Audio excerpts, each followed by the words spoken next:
হরে কৃষ্ণ। কৃষ্ণনগর ঘূর্ণি গাঙ্গুলিপাড়ায় অবস্থিত শ্রীগোপাল মন্দিরে আজ আমরা শ্রীমদ্ ভাগবত গীতা গ্রন্থ আস্বাদন করছি। আমরা আস্বাদন করছি শ্রীমদ্ ভাগবত গীতার চতুর্থ অধ্যায় জ্ঞানযোগ, শ্লোক সংখ্যা 37। ও অখণ্ডমণ্ডলাকারং ব্যাপ্তং যেন চরাচরং তৎপদং দর্শিতং যেন তস্मै শ্রী গুরুবে নমঃ। ওম নমো ব্রহ্মণ্যদেবায় গো ব্রাহ্মণ হিতায় চ জগদ্ধিতায় কৃষ্ণায় গোবিন্দায় নমো নমঃ। ওম নারায়ণং নমস্কৃত্যং নরং চৈব নরোত্তমং দেবীং সরস্বতীং ব্যাসং তৎ জয়মুদীরয়েৎ। মূকং করোতি বাচালং পঙ্গুং লঙ্ঘয়তি গিরিম যৎকৃপাতমহং বন্দে পরমানন্দমাধবম। ওম সর্বমঙ্গলমঙ্গলে শিবে সর্বার্থসাধিকে শরণ্যে ত্র্যম্বকে গৌরি নারায়ণী নমস্তুতে। হরি ওং তৎসৎ, হরি ওং তৎসৎ, হরি ওং তৎসৎ। কৃষ্ণনগর ঘূর্ণি গাঙ্গুলিপাড়ায় অবস্থিত শ্রীগোপাল মন্দিরে আজ আমরা শ্রীমদ্ ভাগবত গীতা গ্রন্থ আস্বাদন করছি।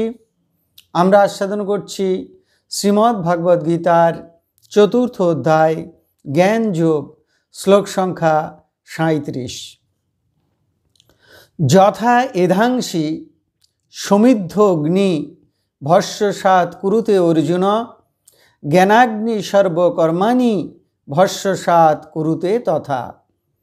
এখন আমরা এই শ্লোকটির অন্তর্গত শব্দগুলির অর্থ জেনে নেব। অর্জুন, হে অর্জুন, যথা যেমন, সমিদ্ধ অগ্নি প্রজ্বলিত অগ্নি, এধাংসি কাষ্ঠরাশি, ভস্মসাৎ ভস্মীভূত, কুরুতে করে, তথা জ্ঞানাগ্নি সেইরূপ জ্ঞানাগ্নি, সর্বকর্মাণি সকল কর্মকে, ভস্মসাৎ কুরুতে ভস্মীভূত করে। তাহলে এই শ্লোকটির বঙ্গানুবাদ কি দাঁড়ালো? হে অর্জুন, যেমন প্রজ্বলিত অগ্নি কাষ্ঠরাশিকে ভস্মীভূত করে, তেমনি জ্ঞানরূপ অগ্নি কর্মসমূহকে ভস্মীভূত করে। এখন আমরা এই শ্লোকটির অন্তর্নিহিত ভাব আস্বাদন করব। পূর্বের 36 সংখ্যক শ্লোকে ভগবান জ্ঞানকে তরণী বা নৌকার সঙ্গে তুলনা করেছিলেন এবং বলেছিলেন যে আত্মজ্ঞানরূপ নৌকা লাভ করলে মানুষ অনায়াসে পাপ সমুদ্র পার হয়ে যেতে পারে। আর এই 37 সংখ্যক শ্লোকে ভগবান জ্ঞানকে অগ্নির সঙ্গে তুলনা করেছেন। ভগবান অর্জুনকে বললেন, হে অর্জুন, অগ্নি যেমন শুষ্ক কাষ্ঠরাশিকে পুড়িয়ে মুহূর্তের মধ্যে ভস্মীভূত করে দেয়, তেমনি যার অন্তরে আত্মজ্ঞান, ব্রহ্মজ্ঞান বা ভগবদ জ্ঞান উদিত হয়, তার জন্ম জন্মান্তরের সকল পাপরাশি মুহূর্তের মধ্যে ভস্মীভূত হয়ে যায়, আর তার কোনো কর্মফল অবশিষ্ট থাকে না। কর্মের ভালো ফল বা পুণ্য যেমন ভস্মীভূত হয়ে যায়, তেমনি মন্দ ফল বা পাপও ভস্মীভূত হয়ে যায়। পাপ পুণ্য কিছুই তার আর অবশিষ্ট থাকে না। তখন সে কর্মবন্ধন থেকে মুক্ত হয়ে যায়, মোক্ষ বা মুক্তি লাভ করে। এখন এই ব্যাপারটি আমরা আর একটু গভীরভাবে দেখবার চেষ্টা করব। শঙ্করাচার্য তার গীতার ভাষ্যে বলেছেন যে মানুষের কর্মকে 3 ভাগে ভাগ করা যায়। কূট কর্ম, অর্থাৎ যে কর্মগুলি ফলদানে উন্মুখী হয়নি, যে কর্মের ফল ভোগ করতে এখনো অনেক দেরি আছে, তাকে বলে কূট কর্ম। যে কর্ম ফলদানে উন্মুখী হয়েছে তাকে বলে বীজ কর্ম। প্রারব্ধ কর্ম, যে কর্মের ফল এখন ভোগ হচ্ছে তাকে বলে প্রারব্ধ কর্ম। এখন দেখুন, মানুষের অন্তরে আত্মজ্ঞান, পরমাত্মজ্ঞান, ব্রহ্মজ্ঞান উদিত হলে সঙ্গে সঙ্গে কূটকর্ম এবং বীজকর্ম ভস্মীভূত হয়ে যায়। সে কর্মগুলির আর ফল ভোগ করতে হয় না। অন্ধকার ঘরে আলো জ্বাললে যেমন মুহূর্তের মধ্যে সব অন্ধকার দূর হয়ে যায়, তেমনি জ্ঞান উৎপন্ন হলে সঙ্গে সঙ্গে কূটকর্ম এবং বীজকর্ম নাশ হয়ে যায়। প্রারব্ধ কর্ম, অর্থাৎ যে কর্মগুলি মানুষের জীবনে ফল দান করতে শুরু করেছে, যে কর্মের ফলে এই মনুষ্য জন্ম লাভ করেছে, সেই কর্মগুলি যতদিন দেহ থাকে ততদিন ভোগ করতে হয়। তবে যে মুহূর্তে আত্মজ্ঞান লাভ করে মানুষ, সেই মুহূর্ত থেকে ফলপ্রসূ কর্ম সম্বন্ধে তিনি উদাসীন হয়ে যান। কর্মের ভালো মন্দ, সুখ দুঃখ, জয় পরাজয়, মান অপমান সব সমান মনে করে উদাসীনের মতো জীবন যাপন করেন। তিনি সুখে আহ্লাদিত হন না, দুঃখে ভেঙে পড়েন না। সুখ দুঃখ কোনোটিতেই তার কোনো স্পৃহা বা আকাঙ্ক্ষা থাকে না, তাকে বিচলিত করতে পারে না। তিনি সমত্ব যোগ আশ্রয় করে প্রারব্ধ কর্মকে নাশ করেন।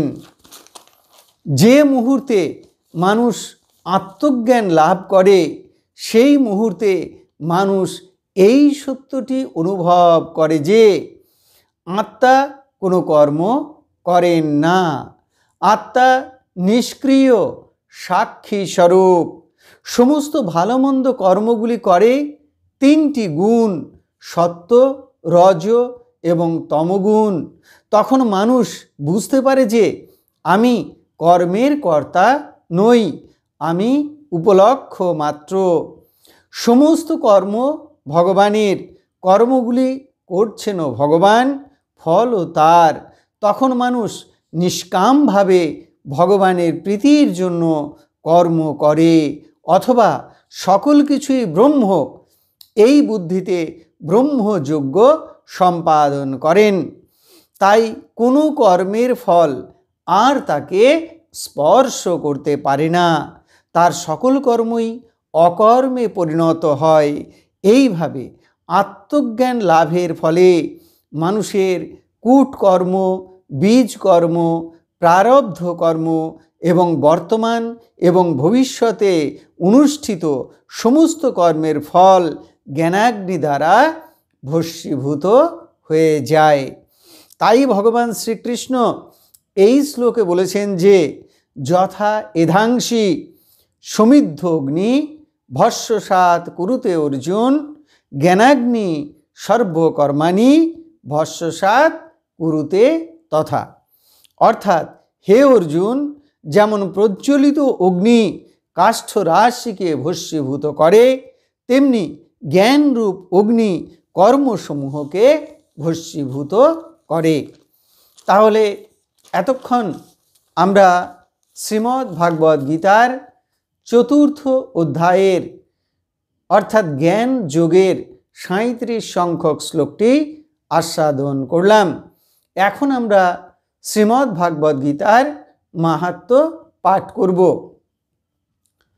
শ্রী ভগবান উবাচ গীতা মে হৃদয়ং পার্থ গীতা মে সারমুত্তমম গীতা মে জ্ঞানমত্যগ্রং গীতা মে জ্ঞানম অব্যয়ম গীতা মে চ উত্তমম স্থানম গীতা মে পরমম পদম গীতা মে পরমং গুহ্যং গীতা মে পরমো গুরুঃ গীতাশ্রয়ে অহং তিষ্ঠামি গীতা জ্ঞানং সমাশ্রিত্যং ত্রিলোকিং পালয়ামি অহম গীতা নামানি বক্ষ্যামি গুহ্যানি শৃণু পাণ্ডব কীর্তনাৎ সর্ব পাপানি বিলয়ং জানতে তৎক্ষণাৎ গঙ্গা গীতা চ সাবিত্রী সীতা সত্তা পতিব্রতা ব্রহ্মাবলী ব্রহ্মবিদ্যা ত্রিসন্ধ্যা মুক্তিগেহিনী অর্ধমাত্রা চিদানন্দা ভবগ্নি ভ্রান্তিনাশিনী বেদত্রয়ী পরানন্দা তত্তার্থ